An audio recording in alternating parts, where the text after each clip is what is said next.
দেন আপনি যা যা দেয়া লাগে। ও ঠিক যাবেন হলো শ্যামলী না?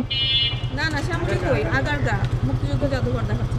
ও আচ্ছা হ্যাঁ, শাশুড়ি রোড, শাশুড়ি রোড। হ্যাঁ কত করে মামা সিঙ্গারা সমুদ্র? কত? 10 টাকা না? আসসালামু আলাইকুম, hello happy people, welcome to another new video. আশা করি সবাই ভালো এবং সুস্থ আছেন। আলহামদুলিল্লাহ আমিও ভালো আছি। ভাই আজকে পাঠাওতে মাখন অফার দিছে, টোটাল 3টা বোনাস। সকালবেলা 120, দুপুরবেলা 180 এবং সন্ধ্যা থেকে রাত পর্যন্ত 220, টোটাল 520 টাকা বোনাস। আজকে যারা সকাল 7টা থেকে আরম্ভ করে একবার রাত 10টা 11টা পর্যন্ত পাঠাওতে ট্রিপ মারছে তারা মিনিমাম হলেও 3000 টাকা লয়ে বাড়িতে গেছে। আমিও চেষ্টা করছি ভাই, হালকা পাতলা কামাইছিও। তাহলে চলেন আর দেরি না করে ওপরওয়ালার নাম নিয়ে ভিডিওটা বিসমিল্লাহ করি। আজ ডিসেম্বর মাসের 23 তারিখ, রোজ সোমবার, সময় এখন সকাল 10টা। আমার ভিডিওটা শুরু হচ্ছে শাখারি বাজারের মোড় থেকে। আদা বড় ঢুকবো তো শ্যামলী দিয়ে, মোহাম্মদপুর দিয়ে একটু জ্যাম পাইতে পারি, শ্যামল মেন রোড দিয়ে যাই। হ্যাঁ ভাই আপনারা তো জানেনই, গত কয়েক মাস আগে আমাদের দেশে স্বৈরাচারের পতন হয়ে জনগণের সমর্থিত নতুন সরকার গঠিত হয়। আর এর ফলে ব্রিটেনের একটা ম্যাগাজিন আছে দ্য ইকোনমিস্ট বাংলাদেশকে বর্ষসেরা দেশ হিসেবে নির্বাচিত করছে। সেরা ধনী, সবচেয়ে সুখী বা নৈতিকতায় শ্রেষ্ঠত্বের জন্য কিন্তু আমরা এটা অর্জন করি নাই। এই খেতাবটা আমরা পাইছি শুধুমাত্র লাস্ট 12 মাসের মধ্যে সবচেয়ে বেশি উন্নতি করছি পৃথিবীর অন্যান্য দেশের তুলনায়। ভাই এইটা যদি সত্যি হয়ে থাকে, এই উন্নতিটা যে কোন দিক দিয়ে করছি এইটাই আমি খুঁজে পাইলাম না আজ পর্যন্ত। যাই হোক, চলেন আমরা রাইড শেয়ারে ফেরত যাই। প্রথম রিকোয়েস্টের যাত্রীকে আমি পিক করছি ইংলিশ রোডের মোড় পপুলারের সামনে থেকে এবং গন্তব্য হইল শেখের টেক মোহাম্মদপুর। ভাড়া আসছিল 214 টাকা এবং পাঠাও কমিশন যায় 33 টাকা। ভাই না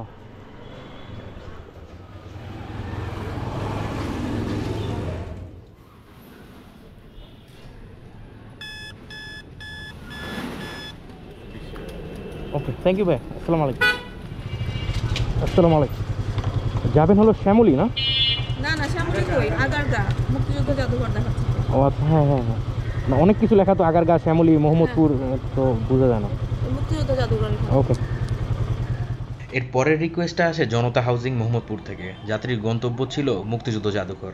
ভাড়া আসছিল 80 টাকা এবং পাঠাও কমিশন যায় 14 টাকা। পাঠাওতে প্রথম ট্রিপগুলো যদি বড় বড় আসে তাহলে অনেক বেশি টাকা কমিশন দিতে হয়, কারণ প্রথমের ট্রিপগুলোর কমিশন হলো 15%, তারপরে আস্তে আস্তে কমতে থাকে। আজকে আমি প্রথম ট্রিপের কমিশন দিছি প্রায় 34 টাকা, আর এর পরেরটা ওই যে ভাড়া কম, এর লেগে কমিশনও কম আইছে 14 টাকা। এই ট্রিপটা শেষ করার পর আমি অ্যাপে দূরত্ব দেখলাম 2.6 কিলোমিটার, কিন্তু মিটারে যখন আমি মাপছি তখন দেখছি 4.7। ট্রিপ শেষ করে আমি সাথে সাথে রিপোর্ট ইস্যু করে দিছি। আশা করি 24 ঘন্টা পর আমার সাথে তারা যোগাযোগ করবে।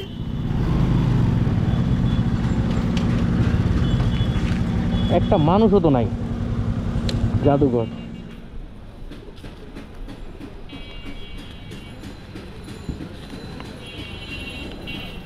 Thank you.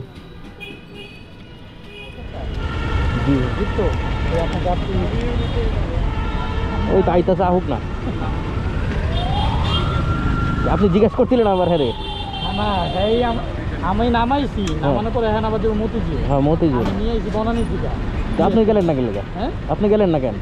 আমি তো এক ছাড়া দেবো না। ও আচ্ছা, আসসালামু আলাইকুম। দিলকুশা? হ্যাঁ দিলকুশা। ভাত তো নিয়ে এসেছি। আপনি রাইড চালু করে দেন না? হ্যাঁ রাইড তো চালু করবোই। আমারও বিল লাগে তো আবার।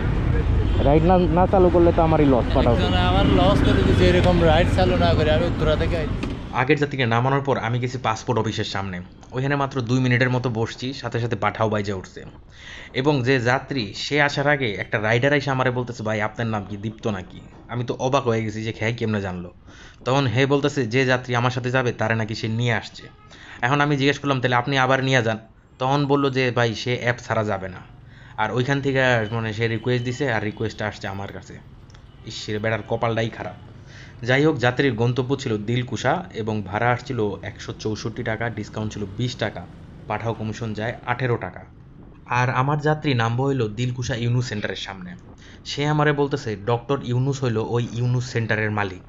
কিন্তু আমার জানা মতো ওই ইউনুস সেন্টারের মালিক কিন্তু ডক্টর ইউনুস না, কারণ ডক্টর ইউনুসের নাম লেখার সময় লেখে ওয়াই দিয়া আর ওই ইউনুস লেখা ই দিয়া। আমি এটা তারে বুঝাইয়া বললাম, কিন্তু সে কোনোভাবেই মানতে রাজি না। তার একই কথা ঘুরা ফিরা, ডক্টর ইউনুসই হইলো ওই ইউনুস সেন্টারের মালিক। ভাই আপনারা কি কেউ জানেন নাকি ওই বিল্ডিংয়ের মালিক কেডা? তাহলে একটু কমেন্টে জানায়। 5 স্টার দিয়ে দিন। দেন আপনি যা যা দেয়া লাগে। ও সেই দেন দিয়ে দেন, সব দিয়ে দিলাম একবারে। হ্যাঁ দেন, এটা চেঞ্জ করেন না, এটা তো পুরাই মনে হচ্ছিল।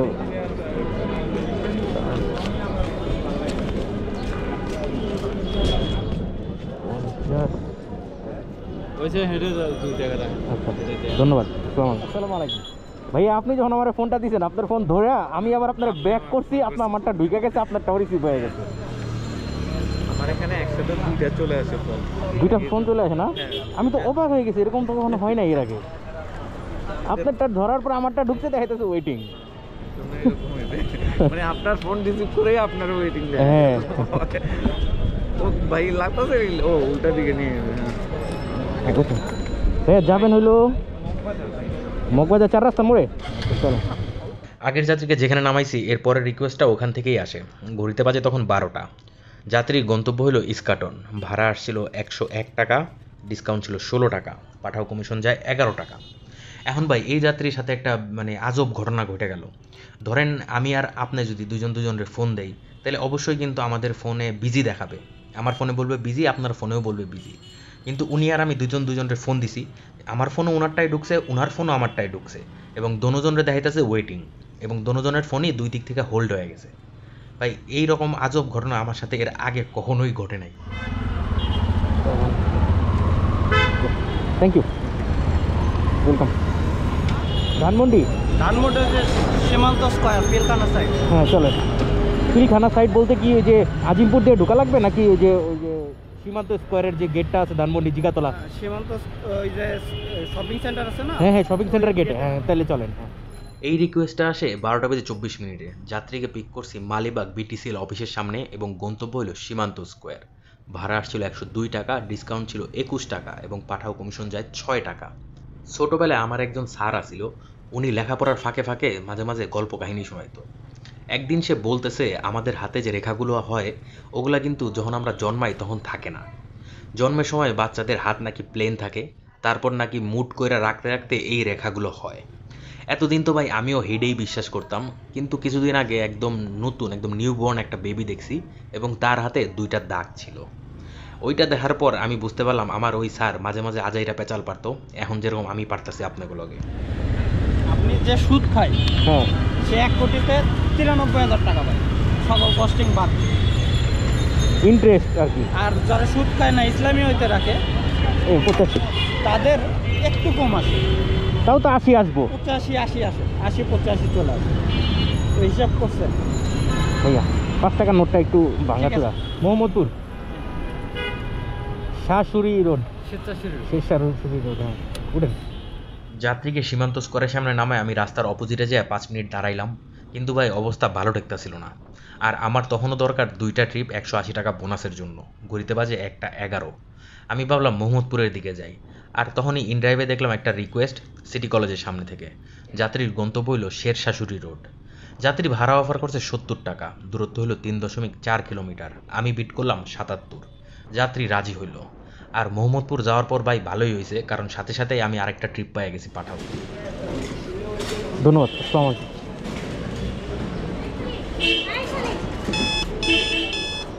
কেমন আছেন ভাইয়া? ভালো? আসসালামু আলাইকুম। হ্যাঁ ভাইয়া ভালো আছি। তো ঠিক আছে ভাই, শুনুন, আপনার কাছে কি 500 টাকার ভাঙতি দামটি হবে ভাইয়া? 500 টাকার ভাই, কারণ দেখি। হ্যাঁ হবে। যাত্রীর গন্তব্য হলো গ্রিন রোড পান্থপথের মোড়। যাত্রীকে আমি বললাম আসাদ গেট দিয়ে বেরোয়, উনি বললো না 27 দিয়ে বেরোন। 27 দিয়ে বেরোলে তো ডান দিকে কাটা নাই, সেই সংসদ ভবন দিয়ে ঘুরে আসতে হয়। সংসদ ভবনের রাস্তায় আসার পর তাকে আমি বললাম যে ভাই ইন্দিরা রোড দিয়ে যাই, তাহলে তাড়াতাড়ি যাওয়া যাবে, রাস্তাও কম পড়বো। কিন্তু উনি বলে না ভাই ঘুইরা সেই কলা বাগান দিয়ে যান। যাত্রী একটু বয়স্ক বিধায় আমি তার সাথে আর কথা বাড়াইতে যাই নাই, উনি যেমনে বলছে আমি অমনেই গেছি। ওই দিক দিয়ে যাত্রার পথে আবার মা ফোন দিতেছিল, হয়তোবা কোনো কাজ আছে। আমি ভাবলাম যে ট্রিপটা শেষ করেই আর ফোন দিব। যাত্রীর ভাড়া আসছিল 109 টাকা, এবং পাঠাও কমিশন যায় 6 টাকা। কত ভাইয়া? 110 টাকা। 110 টাকা। আচ্ছা 10 টাকা আমার কাছে আছে, আপনি 400 টাকা দিলে হবে। একদম 110 টাকাই আসছে না? 109 টাকা 84 পয়সা। বাহ, থ্যাংক ইউ ভাইয়া। Okay welcome. মা ফোন দিছে ওষুধ কেনার জন্য, স্কোয়ারের সামনে থেকে ওষুধপত্র সব কিনলাম। আর তারপরে আমার দরকার একটা ট্রিপ, ওই 180 টাকা বোনাসের জন্য। আর মনে মনে ভাবতাছি এই ট্রিপটা যদি একটু বড় ট্রিপ হয় তাহলে পরে টার্গেটটাও খুব জলদি ফিল আপ হয়ে যাব। আর ভাই উপরওয়ালা আমার মনের কথাটাও শুনে ফেলছে তখন। হ্যাঁ ভাই, আসসালামু আলাইকুম। এবার কেয়ার হসপিটাল, হ্যাঁ এবার কেয়ার হসপিটাল, চলো। এর পরের ট্রিপটা পাইছি ঠিক 2:30 বাজে। যাত্রীকে পিক করছি রাজাবাজার থেকে এবং গন্তব্য হলো এভার কেয়ার হসপিটাল। ভাড়া আসছিল 270 টাকা এবং পাঠাও কমিশন যায় 3 টাকা। বাইকে উঠা যাত্রী একটু পর পর অনেক জোরে জোরে কাশতেছিল। আর কাশার ধরনটা এমন যে এখনই মনে হয় পেটের ভিতরে যত যন্ত্রপাতি আছে সব কিছু মনে হয় বাইরে হয়ে যাব। তখন আমার তো অনেক চিন্তা হইলো, আর যাত্রীর ওয়েলবিংও কিন্তু আমার দায়িত্ব। আমি লুকিং গ্লাসে দেখার চেষ্টা করলাম যে কেন সে কাশতেছে। পরে দেখলাম যে একটু পরপর সে ভেপ টান দিতেছে এবং টান দেওয়ার সাথে সাথে অনেক জোরে জোরে কাশতেছে। কি খুমো আর বর্তমানের পোলা পাই। 270।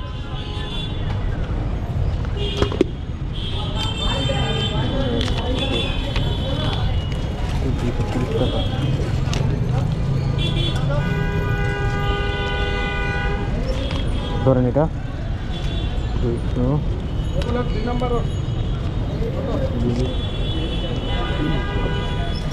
ধন্যবাদ।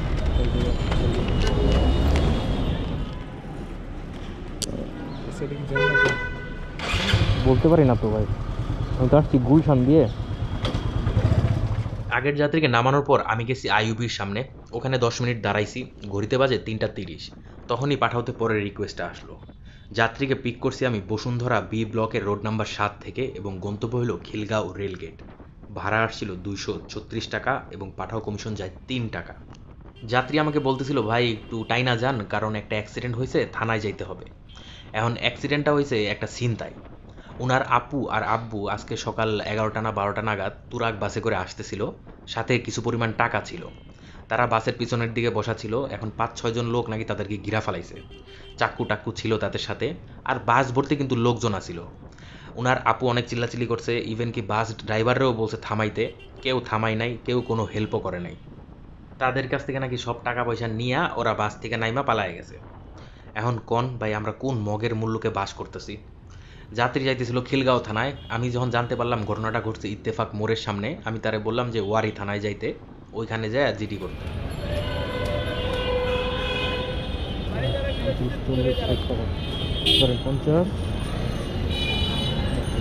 ওকে, থ্যাংক ইউ ভাই।